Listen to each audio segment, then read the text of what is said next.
How you doing, everyone? It's Juan Romero here from Switchwatch, and I'm back with another indie game review. A game called Portal Knights, provided to us by 505 Games. So thank you very much to you guys for the review copy, and thank you to all of you that are watching. We couldn't make these videos without your support, so really appreciate that. Let's get straight into the Portal Knights review to let you know whether it's worth your hard-earned cash.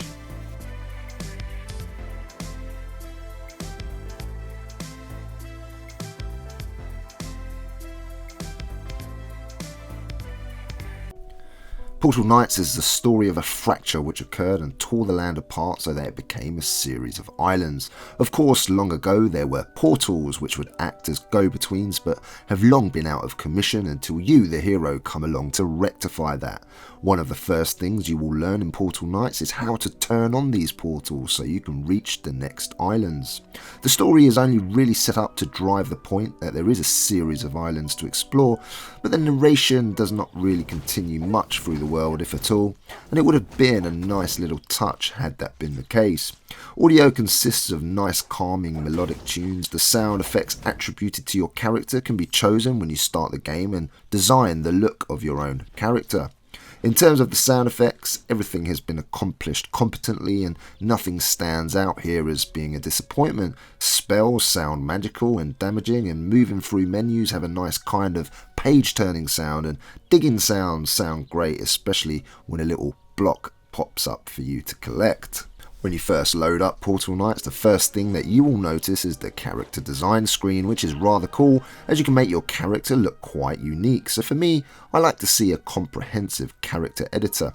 When you have chosen your name, which I might add will take you a while as it seems all the names are taken here, and you'll be confronted with your first island, which looks rather gorgeous in fact. The islands or worlds here really look great in a cute cartoony type of style, and all different from the last, whether it's lush greenery to bare sandy looking desert type islands to your snow covered ones. They're all beautiful and look unique.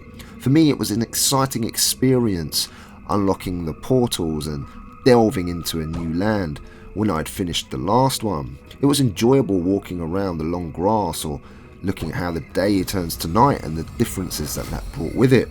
The characters are drawn nicely and the enemies themselves all look decent enough. I think the visuals were definitely a highlight for me here, and the only issue I had was with the menu system, which is a little bit cluttered, but that's to be expected. A little bit difficult to navigate through as there's quite a lot to it, and it's not something you're going to pick up right away. You need to just invest a little bit of time and patience into it. I played the game online with friends and didn't have any slowdown issues. The game ran really smoothly in both handheld and docked mode for the most part, which I will explain more about in the gameplay section. Now, the game is a mixture of a few different elements, but here the game focuses more on action and the RPG type elements here. The aim of the game is to explore each island, to collect resources either by killing monsters, completing quests given out by NPCs, or by digging for materials, much the same way that in Minecraft, if you build a pickaxe, it makes it quicker to dig into rock or chop down some wood. You can also plant seeds, which reminds me of Stardew Valley. The whole point of all of this is so that you can craft new, stronger items like armor, weapons, and even spells, which can be assigned to your character at the cost of some mana. There are 3 classes to choose from here, and it's nice and simple. You get your warrior, mage, or ranger. The game consists of the same journey through each island most of the time, which is to explore, gather resources, craft better items for your character, get stat points so you can level up by defeating enemies, and activate the portal by crafting 6 portal stones and by acquiring the portal shards so you can craft those stones. You go through the portal and rinse and repeat. Now, while that does sound repetitive while I'm making this review, I'm actually continuing to enjoy the experience.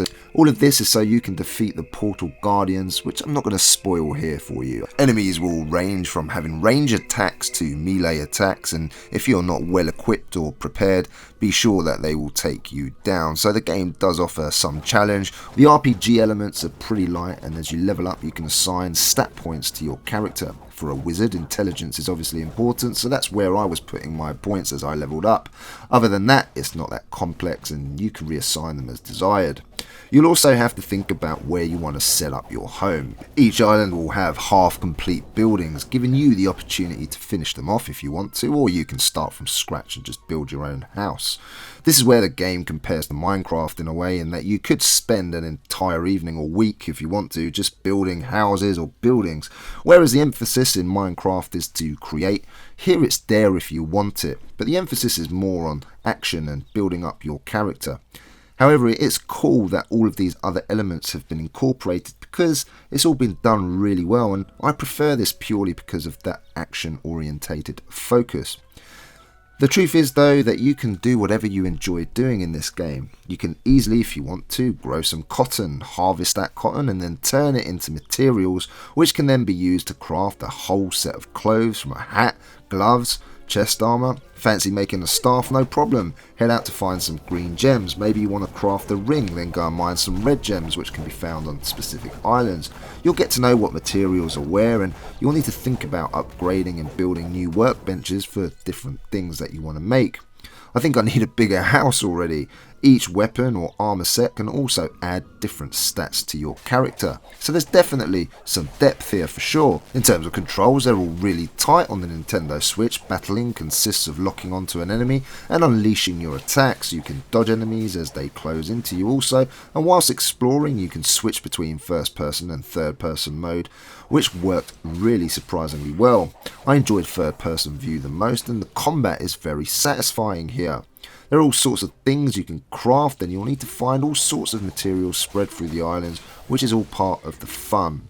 And also the enemies are nice and diverse. The menu system really can take a little bit of a while to get used to and navigated through using the top trigger buttons, but there is quite a lot to the game to learn, and at first you'll spend a few hours just getting to know it, so be prepared to be patient. One of the fantastic things here though is this version utilizes the Switch's hardware, and so you can use touch controls, and this especially helps when managing your inventory. There is a small tutorial on Island 1, but for me it probably could have been a little bit more comprehensive. Once you move on to Island 2, you're really on your own. You will learn the basics, but for anything more advanced, be prepared to figure it out. Once you visit an island, you can fast travel between them on your map, and you'll also gather lots of items really quickly, so resource management is key. You will find NPCs where you can sell items which you do not require, which is handy. The great thing about Portal Knights is the ability though to play with a friend or free. And this game makes great use of either split screen or local play where 2 of you can play, or online where you can explore with 4 people in total, which I found to be fantastic fun. James and I spent a whole evening leveling up together in split screen. Some of the bosses you encounter later in the game are great fun because you have to use your tactical skills to defeat them. Other worthy mentions are the random dungeons and NPCs which appear, where there is over 100 NPCs to meet, and also pets that you can acquire later on. So you're probably saying at this point of my review that Portal Knights is going to be very favourable, and it is really a quality game. There is, however, one problem at the moment which makes me hesitant to recommend this version, and it's the dreaded memory issue. If you play the game for over an hour, the memory consumption drastically seems to increase on the game, affecting anything from sound to the choppiness of the visuals. This issue goes as far as you losing all of your progress, and the devs have updated everybody on forums and Twitter to say that they're aware, and a fix has been submitted to Nintendo with a patch fix. Now until that happens, you need to be aware of this issue, as it does affect all of the things I just mentioned. Now in terms of value, the game is £24.99 or $29.99 in the US. For me, represents good value, especially with the amount of content on offer here. The game is super addictive, there's loads to do and accomplish, and for me, the game's going to last you many hours. You can build, explore, craft, fight and play with friends to your heart's content. This is a game that I am thoroughly enjoying, and due to the nature of it, it's a game that I'll play for many more hours, taking down countless more of those bosses and crafting more armor. They are the parts that I enjoyed the most, but I think there is something here for everyone. You may like to build great buildings or dungeon crawl. You may like to just mess around and explore with friends online, which is also great. The point is there is something here for everyone, and it's a great little package which is pretty easy for me to recommend. If you do want to chat to your friends online, then I recommend you probably use a third-party chat application. Temper that though at the moment with the memory issue which is plaguing the game for some users. A patch has been submitted which should fix the problem promptly, and I'm glad the developers have looked to fix it straight away. My score then is an 8 on the basis that the patch fixes the game. At this moment in time, you buy the game knowing that this issue could be a potential issue for you, and you do so at your own risk. Really hope you enjoyed our review, and if you did, hit that thumbs up. If you're a new watcher, consider subscribing, and thank you to all of you existing guys that continue to watch our videos. Lastly, please leave me a comment down below. Are you thinking of buying this game? Have you played it on another system? And is that memory issue putting you off purchasing it until the patch is released? Let me know your thoughts. My name is Juan Romero from Switchwatch. As I said, I hope you enjoyed this review, and I'll see you on the next one.